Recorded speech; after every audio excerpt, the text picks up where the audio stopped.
V rimskih časih Ljubljana še ni bila Ljubljana. Takrat je bila Ljubljana Emona. Imeli pa so tu živeči Rimljani podobne prehranske navade kot njihovi rojaki v ostalih delih velikega rimskega imperija. Prehrana starih Rimljanov je tako rekoč vzorec tega, čemur danes pravimo mediteranska dieta oziroma sredozemski način prehrane. Veliko zelenjave, sadja, žitaric, olivnega olja, pa seveda rib in tudi mesa. Je pa zanimivo, da so Rimljani imeli uživanje večjih količin mesa za barbarsko dejanje, kar še posebej velja za obdobje Rimske republike, ko so se Rimljani držali načela zmernosti nihil nimis, kar pomeni ničesar preveč.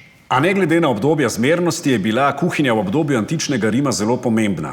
Kuhinja kot prostor je bila središče vsakega doma, ne glede na družbeni status, pripravljanje jedi pa je imelo tudi simbolne in religiozne pomene. Če iz rimske kuhinje potegnemo eno najbolj značilno reč, potem sta to pravzaprav dve stvari, in sicer omaki, ki so jo imenovali liquamen in garum. Gre pa za zelo aromatski, močni, dišeči, specifični omaki, pripravljeni iz rib. Ni bil zapleten postopek, bil pa je dolgotrajen. Ribjo drobovino, ikre in tudi cele male ribe so naložili v posode in jih na toplem, na soncu pustili fermentirati več mesecev, nato so to zalili z grozdnim sokom, še malo fermentirali, dokler omaka ni imela res močnega okusa in potem so s to omako začinjali pravzaprav vse jedi.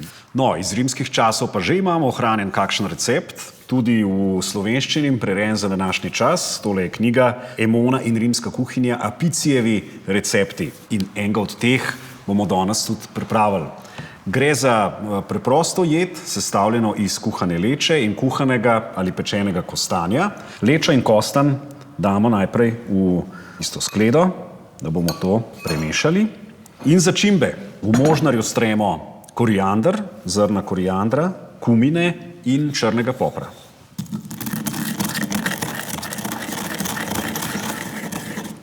Lepo diši. Damo torej mešanico začimb in svež, lahko pa tudi posušen timijan. Lečo in kostan premešamo z začimbami. Naložimo na krožnik. Imate kakšen tak krožnik, da izgleda malo bolj v rimskem slogu. Potem pa pridejo rimski začimbni dodatki. Najprej malo medu, olivno olje,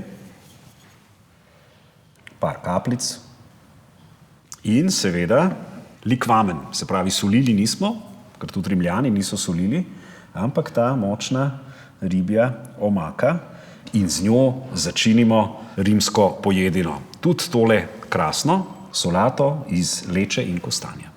Taki solati lahko postrežemo tudi kozarec vina, vendar pa, pozor, Rimljani so imeli pitje čistega vina za barbarsko. Rimljani so ga namreč malo razredčili z vodo in ga dodatno obogatili z raznimi dodatki. Recimo z medom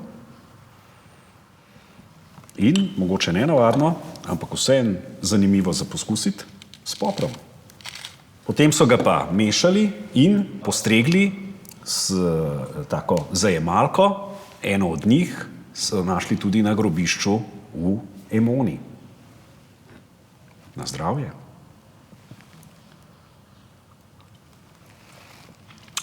Nič barbarsko.